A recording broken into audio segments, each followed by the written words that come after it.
반갑습니다. 우리 청년부 좀 늦었지만 우리 경건생활 양육훈련 시작하도록 하겠습니다. 5개명입니다. 늦게 녹화해서 죄송합니다. 녹음이 제대로 안 돼서 그랬습니다. 제 기도하고 시작하겠습니다. 사랑과 은혜가 풍성하신 주님 감사드립니다.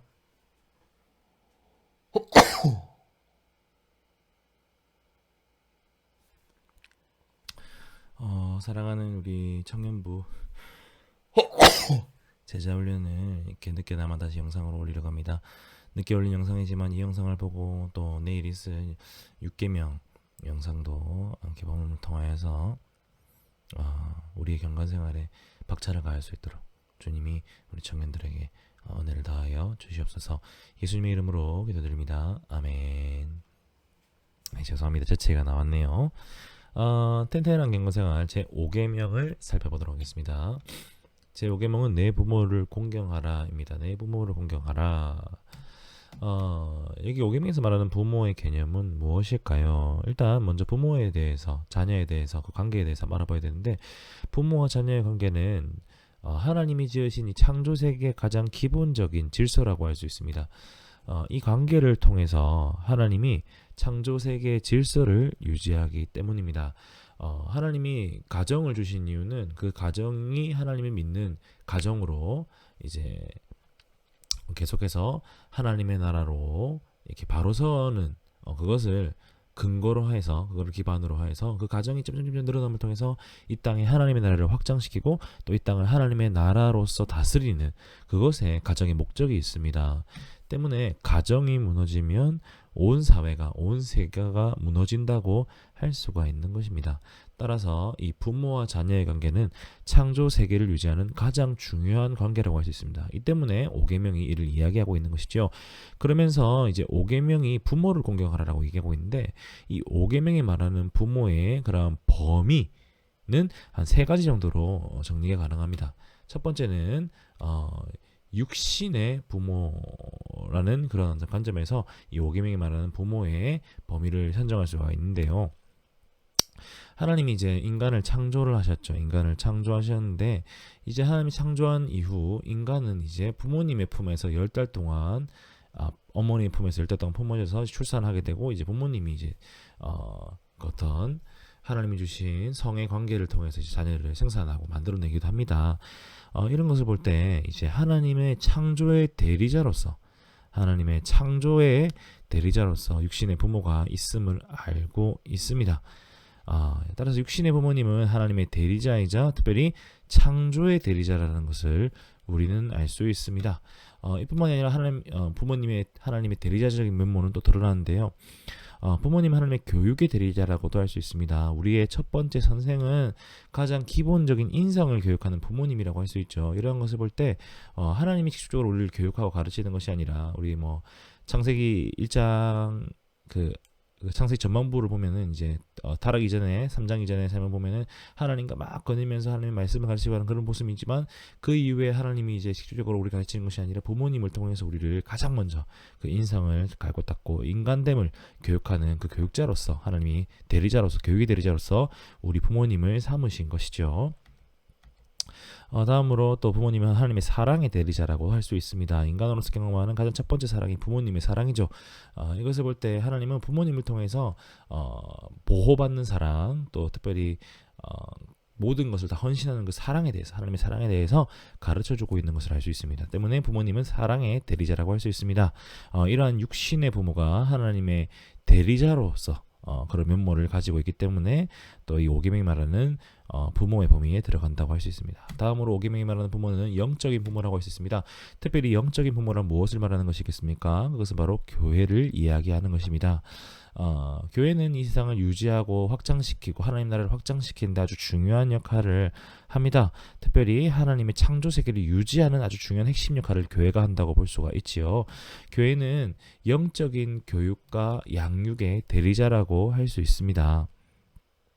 그 영적인 교육과 양육을 통해서 이 땅에 하나님 나라의 창조 질서를 유지시키고 하나님 나라를 확장시키고 하나님의 백성들을 성숙하게 만드는 것, 그것이 바로 교회가 하는 일이라고 할 수 있죠. 따라서 우리는 교회의 건의에 순종하고 모든 공적 모임 교육에 열심히 참여해야 할 의무가 있는 것입니다. 세 번째로 이 5계명이 말하는 부모의 범위는 모든 윗사람이라고 할 수 있습니다. 왜 모든 윗사람을 부모라고 얘기합니까? 이것은 대요리 문답. 우리가 배우고 있는 소규리 문답이 아니라 이제 우리가 배우는 소규리 문답은 이제 어린아이들을 대상으로 한다면 이제 성인들을 대상으로 하는 대요리 문답이 따로 있습니다. 이 대요리 문답을 근거로 한다면 대요리 문답 125문에서 다음과 같이 이야기합니다. 제5계명에 있는 부모란 누구를 의미합니까? 5계명에 있는 부모는 혈육의 부모뿐 아니라 연령과 은사면에서의 모든 윗사람과 특히 하나님의 규례에 의하여 가정과 교회와 국가에서 권위의 자리에 있는 윗사람들을 의미합니다. 라고 되어 있습니다. 우리가 여기서 집중해야 되는 몇 가지 단어는 모든 윗사람, 가정과 교회와 국가에서 권위의 자리에 있는 윗사람이라는 것입니다. 왜 이 사람들을 5계명이 말하는 부모에 포함시켜야 하느냐? 그 이유가 대요리 문답, 이게 123문이고요. 대요리 문답 125문에 그 이유가 나와 있습니다. 왜 윗사람들을 부모라고 부릅니까? 윗사람들을 부모라고 부르는 것은 그들에게 여러 가지 관계에서 아랫사람들에 대한 의무가 있음을 가르쳐서 마치 육신의 부모들처럼 그들에게 사랑과 온유함을 표시하게 하기 위함이며, 또한 아랫사람들은 마치 그들 자신의 부모에게 하듯 자기 윗사람들에 대한 의무를 더욱더 기꺼이 그리고 유쾌히 행하게 하려 합니다. 아랫사람들에 대한 의무가 사랑과 온유함을 표시하는 그것이 부모에게 책임이 있다는 것과, 또 아랫사람들은 윗사람에 대한 의무를 유쾌히 행하게 하기 위해서, 즉 이 5계명은 부모와 자녀 모두에게 적용하기 위한 계명이라고 볼 수 있는 것입니다. 또 그를 위해서 또 5계명은 모든 윗사람, 육신의 부모뿐만이 아니라 영적인 부모인 교회뿐만이 아니라 이제 모든 윗사람들에게 다 공통적으로 적용시키기 하기 위해서 이 윗사람들을 이 5계명의 부모의 범위에 넣었다고 할 수 있는 것입니다. 자, 이러한 5계명의 모든 윗사람에 해당이 되는 가장 대표적인 거는 우리 담임 목사님이라고 할 수 있습니다. 교회와 국가와 가정에서의 모든 윗사람이라고 했으니까 특별히 우리가 가장 많이 이제 만나고 관계를 맺을 수 있는 것은 담임 목사님이 이제 가장 대표적인 예라고 들 수 있는 것이지요. 따라서 교육자의 지도를 따른다는 것은 교육자를 부모님으로 세운 하나님을 신뢰하는 것이라고 볼 수가 있습니다. 모든 윗사람은 다 우리 부모니까요. 자, 그렇다면 부모님을 공경하는 것이란 무엇을 말하는 것일까요? 구체적으로 첫 번째는 감사와 존중의 대상으로서 부모님을 삼는다는 것을 이야기할 수 있습니다. 부모님은 우리를 대리자로서 양육하시고요. 부모님은 우리를 대리자로서 보호하십니다. 양육과 보호, 이러한 양육과 보호를 통해서 그렇게 우리의 생명을 살리기 위해서 밤낮 열심히 수고하시는 부모님이기 때문에 우리가 지금 이렇게 청년으로 자라날 수가 있었던 것이죠. 만약 이를 잊거나 인정하지 않는다는 것은 어리석고 아주 배은망덕한 일이라고 할 수 있습니다. 다음, 부모님을 공경하는 것이란 부모님을 우리의 대리자로서 인정하고 순종하는 것이라고 할 수가 있습니다. 부모님은 우리를 대리자로서 우리를 통치하시는 분입니다. 그 통치와 지도에 순종하는 것은 하나님께서 부모님께 주신 그 권위를 인정하는 것입니다. 따라서 그 권위, 하나님께 주신 권위를 인정하지 않는 것은 곧 하나님을 인정하지 않는 것과 같기 때문에 이제 부모님을 향한 순종을 하는 것은 이 5계명이 말하는 바를 잘 지키는 것이라고 할 수가 있습니다. 하나님의 말씀을 잘 지키는 것이지요.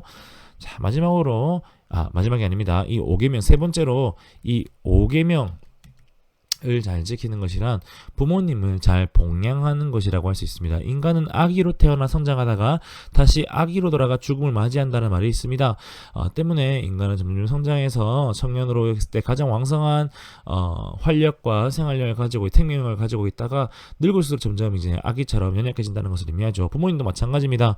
우리를 키우고 하실 때는 부모님도 왕성하게 그렇게 가진 생명력과 생활력을 통해서 아무것도 하지 못하는 어린아이를 우리들을 그렇게 잘 양육하시지만 나이가 들면 부모님도 이제 아기처럼 보살핌을 받아야 합니다. 따라서 자녀는 부모님이 연료할 때 받은 부모님이 연료할 때에 어릴 때에 받은 우리 모든 은혜를 갚음으로써 부모님을 공경할 수 있습니다. 어릴 때 받은 그 보호와 생존을 위한 모든 헌신을 부모님이 이제 그것을 필요로 하실 때 우리가 해줌을 통해서 부모님을 공경할 수가 있는 것이죠.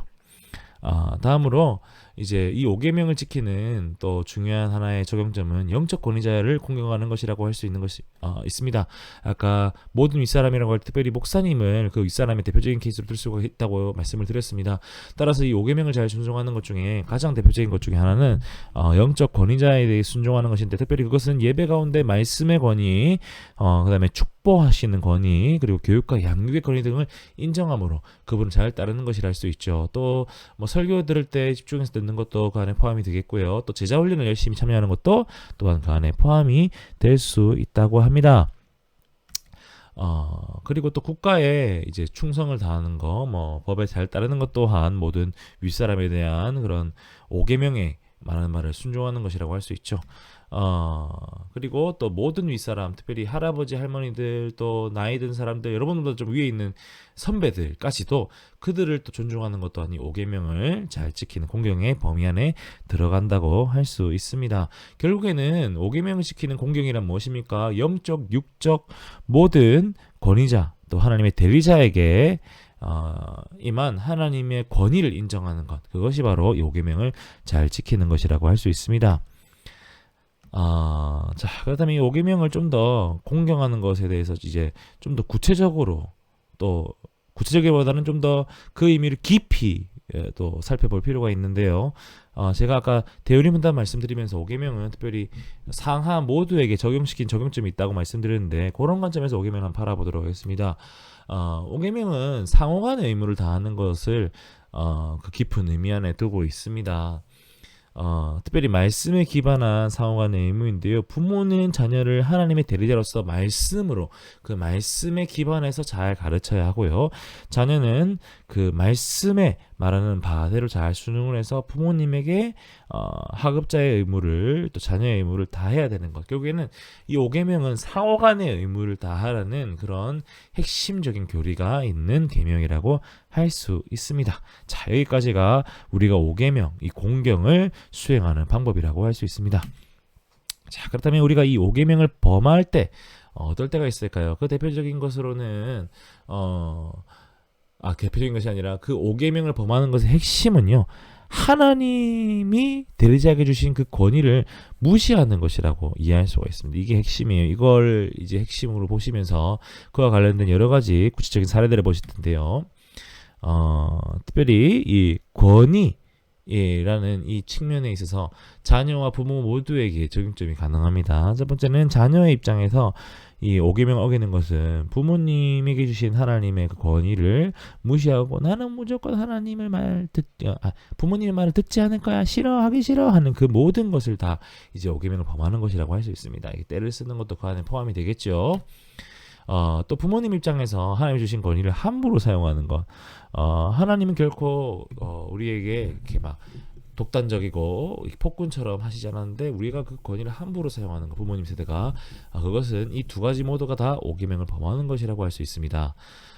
다음으로 자녀는 부모님의 관계를 끊고 또 부모님은 자녀의 관계를 끊는 것 또한 하나님이 주신 그 권위를 함부로 무시하고 또 너무 가볍게 여기는 그런 죄라고 할 수가 있는 것이죠. 다음으로 이 질서를 파괴하는 죄가 있는데요. 특별히 이거는 자녀에게만 해당이 되는 것인데, 자녀가 부모님의 어떤 어리숙한 모습이나 자신보다 조금 생활력이 떨어지거나 생명이 떨어지는 그런 모습을 통해서 부모님을 무시하는 경우가 있습니다. 이는 부모님을 공경하라는 5계명을 완전히 무시하는 것인데요. 부모님의 지혜는 지금까지 우리를 자라게 한 지혜였습니다. 또 그런 지혜와 권위를 하나님이 주셨고 하나님이 질서를 세우셨는데, 이것을 무시하고 부모님을 무시한다는 것은 곧 하나님의 모든 주신 것을 다 무시한다는 것을, 그런 죄라는 것을 우리는 알아야 할 것입니다. 또 이렇게 우리는 5계명을 범하는 죄가 있음을 알아야 할 것입니다. 자, 이러한 내용들을 토대로 한번 적용을 해볼까요? 부모님이라는 존재가 어떤 존재입니까? 하나님이 권위를 주신 존재입니다. 또 부모님을 공경한다는 것은 어떤 것입니까? 하나님이 주신 그 권위를 인정한다는 것을 알아야 하겠지요. 5계명이 말하는 부모님은 어떤 존재가 있습니까? 육신의 부모, 그다음에 영적인 부모, 교회, 그리고 모든 윗사람을 이야기할 수 있습니다. 자, 그러므로 우리는 우리의 모든 삶 가운데 이것을 기억해야 됩니다. 내가 걸어온 모든 길이 부모님이 깔아주신 길, 그리고 하나님이 부모님을 통하여서 그 권위를 인정함으로 깔아주신 길이라는 것을 기억하고, 그 걸어온 길을 분명히 걸어왔다면 그 부모님의 모든 것을 공경해야 한다는 것을 기억하는 우리가 되어야 할 것입니다. 따라서 이 부모님을 공경하는 것, 그것에 있어서 아주 중요하게 생각하면서, 또 이것이 우리 그리스도인이 마땅히 해야 될 경건이라는 것을 기억하는 우리 되길 간절히 소원합니다. 자, 이렇게 5계명에 대해서 함께 알아보았고, 5계명을 통해서 우리 경건에 대해서 한번 알아보았습니다. 부모님을 공경하는 것 또한 5계명이 말하는 경건이라는 것을 기억하심으로 그 경건의 생활을 잘하는 우리 되기 소원합니다. 자, 다음 시간은 6계명입니다. 영상을 이어서 보시는 분들이 있을 수도 있는데요, 우리 영상 빠지지 말고 꼭 보시고요, 우리 6계명 또한 잘 찾아보시길 바랍니다. 자, 기도하고 모임 마치겠습니다. 사랑과 은혜가 풍성하신 주님 감사드립니다. 사랑하는 우리 청년들, 이렇게 영상으로 함께 하였습니다. 이 제자 훈련을 통하여서 우리들의 경건의 생활을 잘 살 수 있도록 주님 인도하여 주시옵소서. 감사드렸고 살아계신 예수님의 이름으로 기도드립니다. 아멘. 부모를 공경합시다. 부모님을 사랑합시다. 자, 인사하겠습니다. 강바 안녕.